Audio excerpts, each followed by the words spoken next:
Oh, this seems like a bad idea.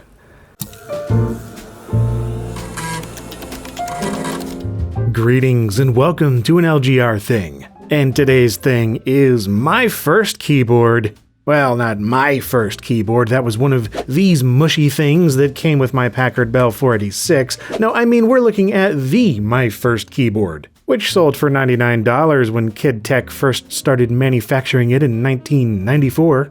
Now, colorful input devices and children's A to Z keyboards are something we've had on LGR before, but the My First Keyboard is the first keyboard I've covered that claims to be not only spill-proof, but peanut butter-proof. A rather precise claim we will be putting to the test. It also boasts what they called one push, one response input technology based on their patented key switch matrix. So you can keep a regular keyboard plugged in with full functionality, but the Kid Tech board stays restricted. The idea is that it detects multiple simultaneous key presses and temporarily blocks further input if a kid starts banging away on the thing. It even delays keyboard activation for a while on booting, allowing your computer to completely start up before allowing any keystrokes on the My First Keyboard. Clearly, this was designed with a very specific mission in mind, and it's no surprise that it was inspired by a very specific event. And that event was a catastrophic computer crash caused by a little boy named Troy, who was then the 18-month-old son of Victor and Kendall Maynard. After a good 12 hours was lost recovering data on the machine, he and his wife went out looking for a keyboard made for kids. But after coming up empty and figuring there must be other parents in a similar situation, work began on making their own keyboard that would allow a 1.5 to 5-year-old play on a computer without damaging it. While Victor was an aerospace engineer, he knew very little about computer hardware, stating that we had to learn as you go. When we started, we actually took a standard keyboard apart just to see what was in it. That's how ignorant we were. They ended up building 20 prototypes over the next few years before finalizing the product and founding the company Kid Tech to sell the My First Keyboard. But as a rather niche device with pretty much zero advertising budget, it only sold 1,600 units in its first year on the market.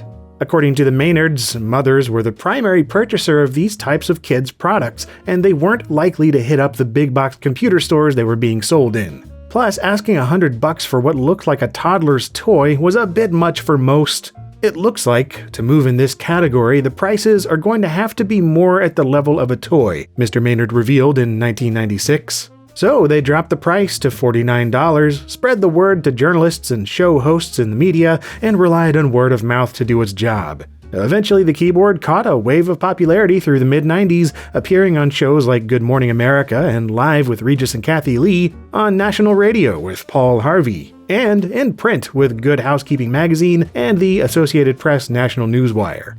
And of course, they took advantage of the fledgling internet, where, amusingly enough, the Kid Tech website is still online. There's even an option to order brand new units, though I haven't tested that out.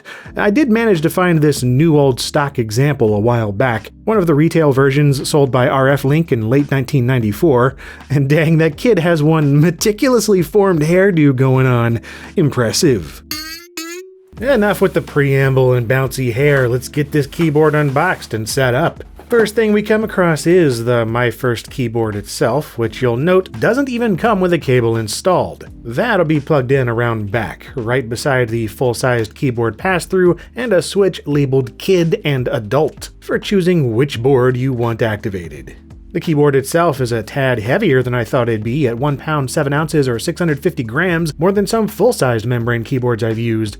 And the keys themselves, well, they're flat, squishy, and unresponsive by design. Feels like an Atari 400 or Magnavox Odyssey 2, just with larger key blisters. Then, underneath the main packaging is a selection of goodies, starting with the keyboard cable, which is of the 5-pin AT variety. It also has dual PS2 adapters, so that's nice. Next is the fun preschool software packet, containing two 3.5-inch high-density diskettes labeled Toy Chest 2.0, as well as a small instruction pamphlet covering the basics of the two games, Pictures ABC and Action 1-2-3. Next is a yellow half sheet of paper letting you know how important it is to unbox the entire box before complaining to RF Link. And lastly, there's the full manual, wrapped in plastic that appears to have been fingered open at one point in the past. The manual is brief but helpful, with a sheet letting you know what they got wrong, and 5 pages of information on setting up and using the My First Keyboard.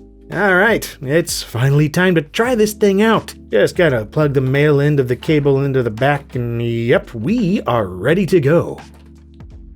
Okay, so we've got the My First Keyboard plugged into the Lazy Green Giant Windows 98 PC down there, and it's ready to go. Well, almost. One more thing we gotta plug in here is the lovely IBM Model M keyboard that I normally use, but well, the poor thing's been relegated to just being a pass-through adult keyboard. It plugs in the back here, make sure it's switched into kid mode because we're not going to be using this right now. But if we need to, it's there because of course this is missing a whole lot of keys. You know, there's no Control, Alt, Shift, Delete, or any of those. But anyway, yeah, let's just turn it on and see what happens. Because one of the first things that I wanted to test is one of the first things that happens with it, and that is nothing. It's not supposed to recognize any keystrokes on boot up. Well, there's no delete here, so I can't actually try that. But once we get to the booting of Windows, like you can press F8 and that'll bring up like a boot menu and other function things maybe on boot up. It's not supposed to recognize any of those. I'm just like pressing stuff like a crazy kid. And then, you know, nothing seems to be happening at the moment. Yeah, it did not recognize anything. So now it's actually started to accept keystrokes. So it basically just times out the keyboard while the computer's booting up so a kid can't like mess things up as the computer is starting. So that's cool. And yeah, you can hear these little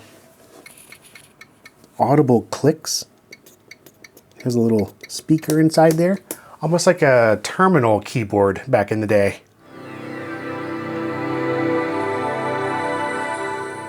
Well, before we pile this thing up with peanut butter, let's go ahead and test some normal stuff out. Just... Okay, yeah, sorry Windows.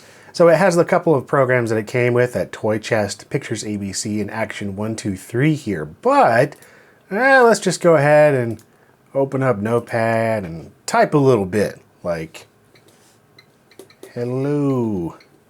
There. It's an alphabetical keyboard, of course, A to Z, so it's a little weird. According to the Maynards who made this keyboard, the reason that they went with this alphabetical layout is because they figured that kids aren't going to be learning like actual touch typing with a traditional keyboard layout until after the age range of this keyboard. So this was meant for up to 5-year-olds, and they figured touch typing is probably not going to happen when you're, until you're like 7 or 8. So yeah, anyway, whatever the case may be, there were a lot of these educational keyboards that went with this kind of layout.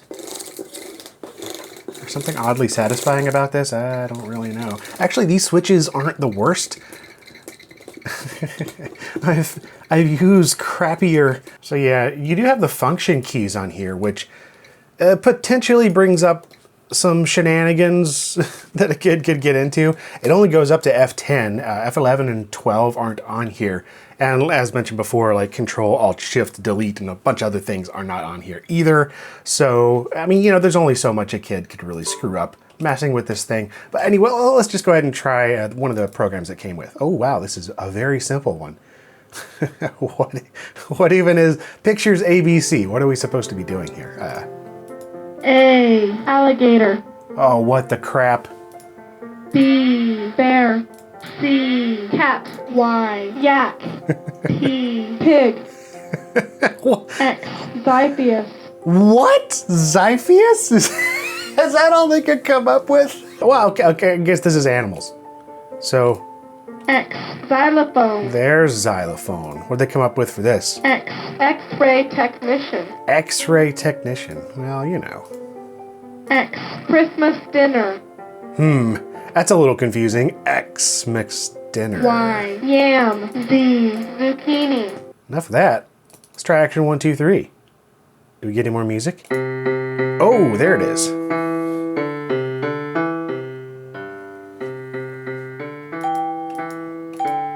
How many rabbits?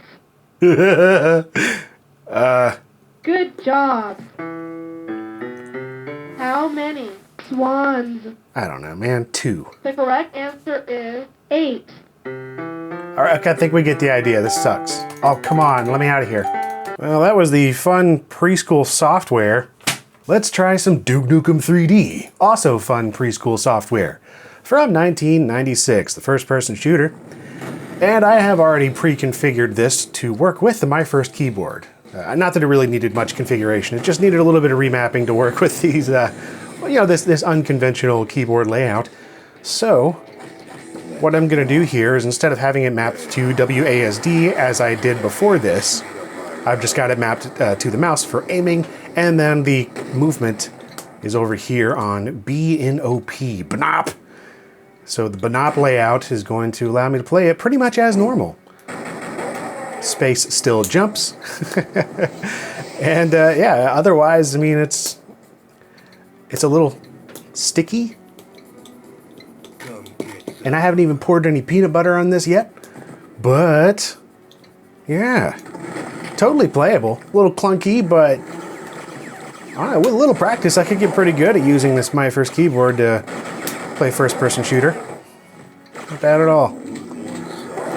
Something else I was immediately wondering about is platformers, especially since the arrow keys are kind of laid out in a bizarre kind of way down here. I mean, it's not the weirdest. I've actually seen some laptops and older computer keyboards that have kind of a layout like this. But yeah, it's still a little strange, especially since there's no Control and Alt. So I've mapped the keys over here to N, O, and P.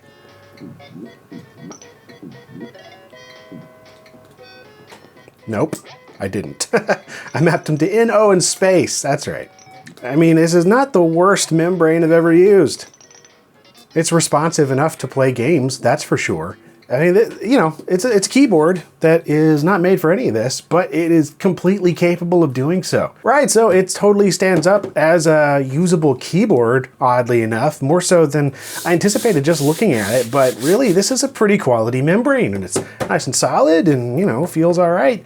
So, yeah, but the only other thing to check is how it performs under pressure. Ah, fresh peanut butter. Mmm. So, I mean, let's just go for it. We've got some spreadable goodness. Let's get a whole bunch of it and just... Oh, this feels wrong. Oh no, this is a bad idea. This is a bad idea. Okay, well, let's just make sure it gets all across all the keys. Because, I mean... Peanut butter proof means peanut butter proof. It said it in the marketing, it said it in the testimonials on their website. Unfortunately, now I have to touch it. Well, this is disgusting. My word. You know what, I'm gonna go ahead and unplug the Model M before we, well, you know what, actually, yeah, you can see the pass-through works. Okay, that's fine. That's all we needed to test. Let's just get rid of that. Just in case, I don't know, man, I don't want this thing near peanut butter. Okay, typing test. Let's see if I can type my name. Oh, here we go. Oh, where's the N? Right, so it actually works perfectly fine. I mean, as it should, really. Let's get that out of there. Because there are no areas for anything like peanut butter to get through. But I mean, I can't just stop there. What about chocolate syrup? I mean, it said it resists super sticky kids' fingers. So, let's get some of that in there too. Well, that definitely makes it a little gooier, but once again, no problems at all. At least so far, because they also claim that it protects against liquid spills. Spilled milk. I'll take a bit of a precaution here. Do not try this at home. I'm at home, what am I doing? So, for example, oh, whoops. I just spilled some milk all over the keyboard, Mom. What now? Don't worry about it, darling. Just keep on using the keyboard. Because nothing is getting through this thing whatsoever. Yeah. My first keyboard. This thing's a boss. Right. So, can you play Duke 3D on a keyboard with peanut butter, chocolate syrup, and milk? Let's rock. All right, where are the keys? Oh crap, I need to clean off my finger here for the mouse. So, oh, this is so wrong. Oh, it feels disgusting. But in a kind of liberating way. It's like I'm sticking my fingers into a dessert and just playing games that way. Just forget the RPG. I'm just gonna go this way. Yep. All right. Beating the first level of Duke 3D with a milky, peanut buttery chocolate syrup keyboard from your nightmares. Get all that crap off the main keys there. There we go. You know, using a white towel was perhaps the wrong choice now that I think about it.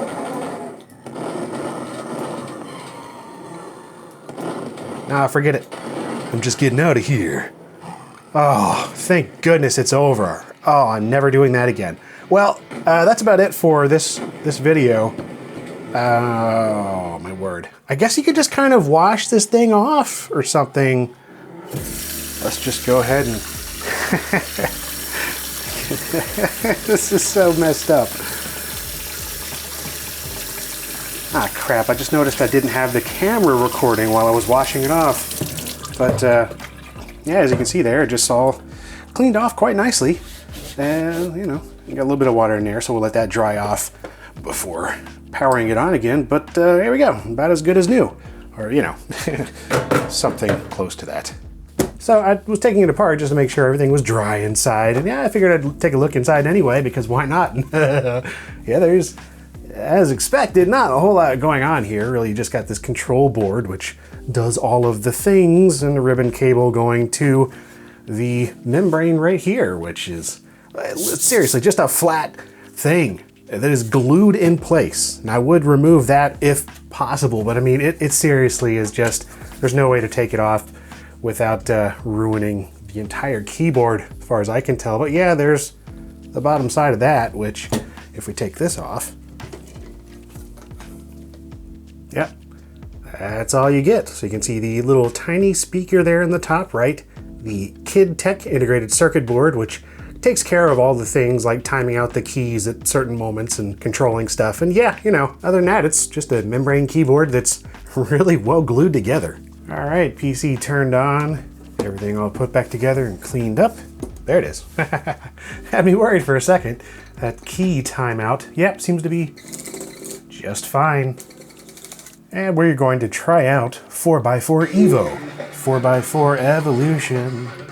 Haven't played this in, well, a couple hours. I was playing it earlier today, and I thought I'd play it on here, because, I don't know, why not?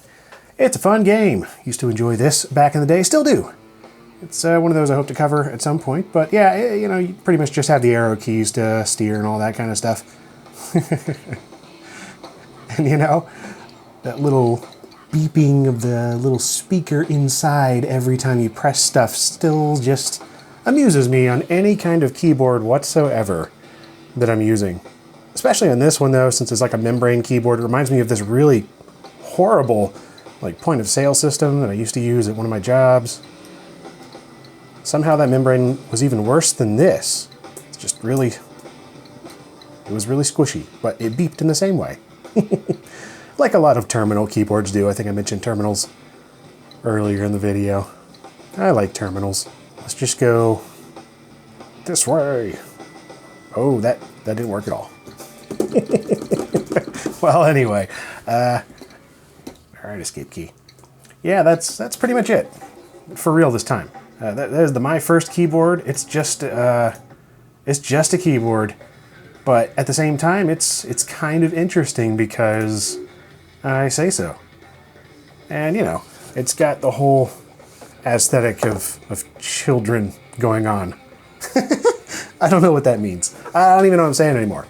I hope you enjoyed this video. If you did, then awesome. I've done some other kids kind of devices before and oddware and such. This was kind of oddware, kind of not. I didn't, put it under oddware, obviously. But yeah, if you like this, you'd probably like my oddware show. Anyway, yeah, new videos here every week on LGR, so watch them if you want to. And as always, thank you very much for watching what you just did.